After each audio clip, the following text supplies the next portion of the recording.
Hi hello welcome to Suman TV. నేను మీ Roshan. Present నాతో పాటు ఒక స్పెషల్ గెస్ట్ ఉన్నారనమాట. Is none other than Raj Kumar గారు. హలో రాజ్ కుమార్ గారు, నమస్తే. నమస్తే నమస్తే.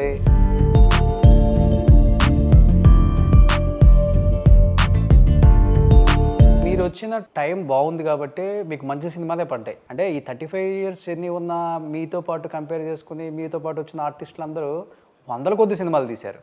అంత బిజీగా ఉండాలి మీరు యాక్చువల్గా చెప్పాలంటే, కానీ అంత బిజీగా ఉండలేకపోవడానికి గల కారణం అంటే ఏమైనా గట్టిగా ఉందా? మీరు అన్న దాంట్లో ఒక పాయింట్ భలే పాయింట్ అండి. కాకపోతే ఏంటంటే హీరోస్కి ఎప్పుడు స్టార్డమ్ వెరీ ఇంపార్టెంట్. చిరంజీవి గారి లాగా ఉంటాడు ఇదనేది స్టార్ట్ అయింది సార్ మధ్యలో ఆ టైంలో. బట్ ప్లస్ అయిందా మైనస్ అయిందా ఆయనలాగా ఉండటం మీకు ఇండస్ట్రీలో వచ్చిన కెరీర్ స్టార్టింగ్లో కావచ్చు? సరే ఇక్కడ ఇలా ఉంది, ఇంకొక చోట ఇది అవుతాం. మీరు వచ్చిన టైంలో స్టార్స్ అంటే బాలకృష్ణ గారు, చిరంజీవి గారు, నాగార్జున గారు, వెంకటేష్ గారు, వీళ్ళే స్టార్స్. మీరు వచ్చిన టైంలో 4 pillars అని చెప్తారు ఇండస్ట్రీకి. ఒక్కొక్కరితో ఎలా ఉంటుంది ఒక ఎక్స్పీరియన్స్? చిరంజీవి గారితో చేయలేదు అనుకోండి, బాలకృష్ణ గారితో అదే చాలా చేశారు. ఎలా ఉంటుంది ఆయనతో? ఆయన ఎప్పుడైనా ఏదైనా కోపంగా ఉన్నాడు అది ఇది అంటే మేమే దూరంగా ఉంటాం.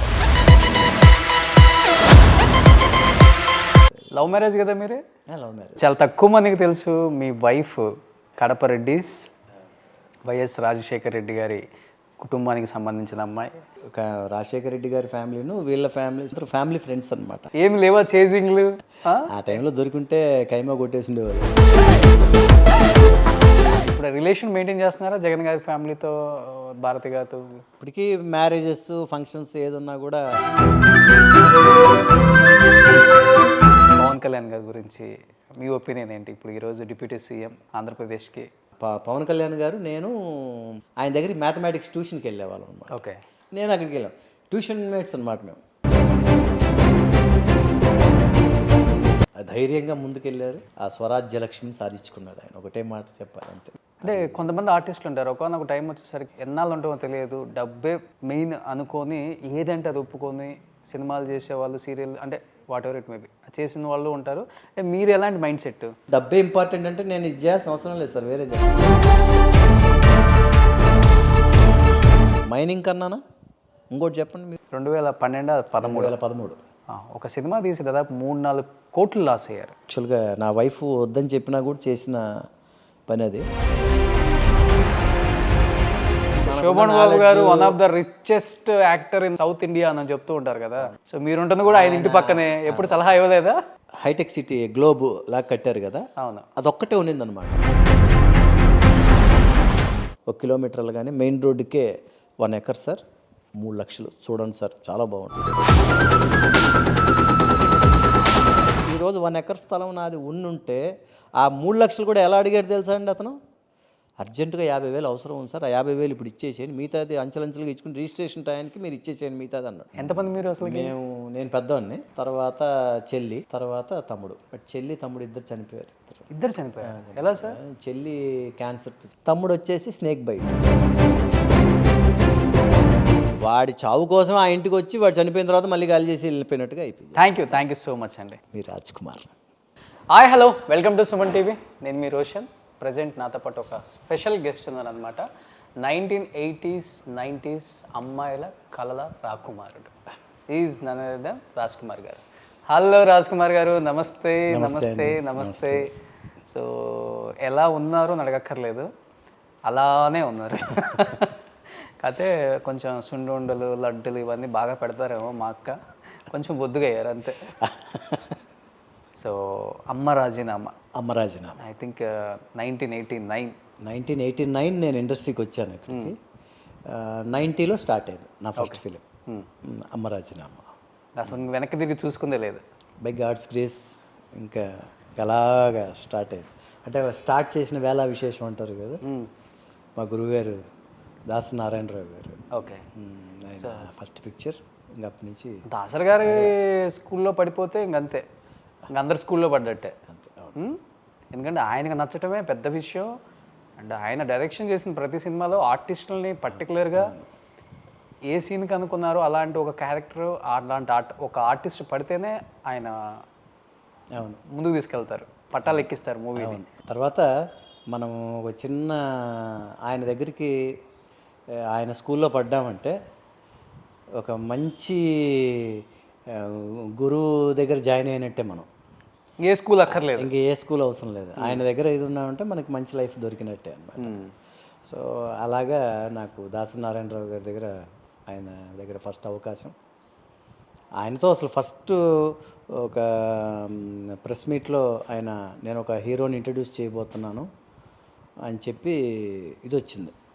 అప్పట్లో ఇంత మీడియా ఇవన్నీ ఉండేటివి కాదు కదండి అప్పుడు.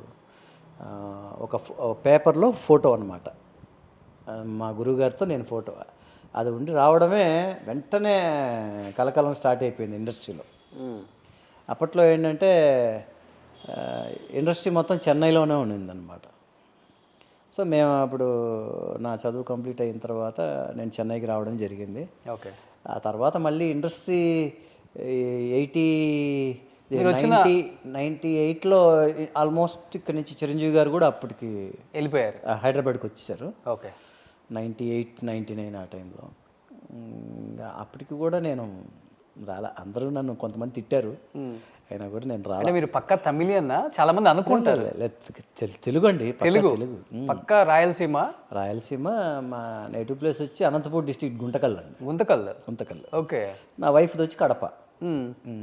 మరి మీరు ఎందుకు హైదరాబాద్ షిఫ్ట్ అవ్వండి అంటే ఇష్టం లేదా? అలా అని కాదు, మెడ్రాస్ బాగా అలవాటు పడిపోయాను నేను. సో ఇంకోటి ఏంటంటే నాకు మెడ్రాస్లో ఉంటే మన ఆంధ్రాలో ఉన్నట్టు ఫీలింగ్గా ఉంటుంది. ఓకే. మీరు ఆల్ మిక్స్డ్ ఉంటారు ఇక్కడ. మిక్స్డ్ అని కాదు, మొత్తం మన తెలుగు వాళ్ళే ఉన్నట్టుగా, తెలుగు వాళ్ళ మధ్యలోనే ఉన్నట్టుగా ఉంటుంది అనమాట కల్చర్ ఇదంతా మొత్తం. తర్వాత ముఖ్యంగా టీ నగరు, కోడంబాకం, నుంగంబాకం ఇటు సైడ్ అంతా మన తెలుగు వాళ్ళు ఎక్కువ. ఓకే. అసలు ఎస్పెషలీ చెన్నైలో 60% నాకు తెలిసి తెలుగు వాళ్ళు ఎక్కువ ఉంటారు ఇక్కడ బాగా. బట్ మీరు వచ్చిన 10 yearsలోనే మంచి పీక్ స్టేజ్కి వెళ్ళిపోయారు కదా రాజ్ కుమార్ గారు. బట్ మరి హైదరాబాద్ రాకపోతే మనకు ఆఫర్లు అంతంత మాత్రమే, మనల్ని పెద్దగా పట్టించుకోరు డైరెక్టర్లు, హీరోలు. ఇది కొంచెం ఎక్కువైందిలే, హెడ్ వెయిట్ పెరిగిందిలే, హైదరాబాద్ షిఫ్ట్ అవ్వమంటే షిఫ్ట్ అవ్వలేదు, మనం ఎందుకు పిలవాలి, ఆడి నుంచి ఎవడు ఫ్లైట్లో వేస్తాడు, ఇక్కడ రూమ్లో ఎవడు వేస్తాడు, మనకు లేనిపోయిన తలకాయ నొప్పి, ఖర్చు ఎందుకు అది సైడ్ పెట్టడం జరిగిందా, లేకపోతే మీకు ఇచ్చిన? నేను ఎప్పుడు అలాంటి ఫేస్ చేయలేదు సార్ నేను. ఎందుకంటే నన్ను కావాలనుకున్న వాళ్ళు నన్ను ఖచ్చితంగా తీసుకుంటూ వచ్చారు ఇంతవరకు. అంటే అది నేను గర్వంగా చెప్పట్లేదు, అది హ్యాపీగా ఫీల్ అవుతున్నాను. మొదట్లో మమ్మల్ని ఇక్కడి నుంచి తీసుకెళ్ళి ఎలాగో అక్కడ షూటింగులు చేసేవాళ్ళు, ఆ తర్వాత కూడా అలాగే తీసుకెళ్ళి చేశారు నన్ను. ఎక్కడ కూడా నేను అలాంటి ప్రాబ్లం ఫేస్ చేయలేదు. కాకపోతే ఏంటంటే ఇప్పుడు ఫర్ ఎగ్జాంపుల్ రామానాయుడు గారు, తమ్మారెడ్డి భరద్వాజ్ గారు, పెద్దలు కొంతమంది ఉన్నారు కదా సార్, వాళ్ళు ఏంటయ్యా ఇండస్ట్రీ అంతా ఇక్కడ ఉంటే నువ్వు చెన్నైలోనే ఉన్నావు ఏంటి అనేది చిన్నగా నన్ను మందలిచ్చేవాళ్ళు నన్ను. సార్ నేను ఇంకా పిల్లల చదువులు ఇవన్నీ, తర్వాత మా మామయ్య గారు వాళ్ళ బిజినెస్లు కూడా ఇక్కడే ఉండేవి సార్. ఓకే. అవన్నీ మీరే చూసుకునేవాళ్ళు? నేను చూసుకోవడం అంటే ఇప్పుడు మా బావమరిది తర్వాత నా వైఫ్ వాళ్ళిద్దరూ ఇదనమాట. సో నా వైఫ్ కూడా one of the share holder ఆ బిజినెస్లో అనమాట. వాళ్ళు లేడీస్ బయట రారు కాబట్టి ఆవిడ తరఫున నేను ఈ అడ్మిన్ పనులని నేను చూసుకునేవాడిని అనమాట. Okay. Okay. So field work అంతా మా బ్రదర్ ఇన్లా చూసుకునేవాడు. అడ్మిన్ ఇదంతా ఆఫీసర్స్ని కలవడము, మినిస్టర్స్ని కలవడము, అలాంటిది ఏదనేది ఉన్నా కూడా అలాంటివన్నీ నేను చూసుకుంటుంటాను నేను. ఓకే. ఓకే.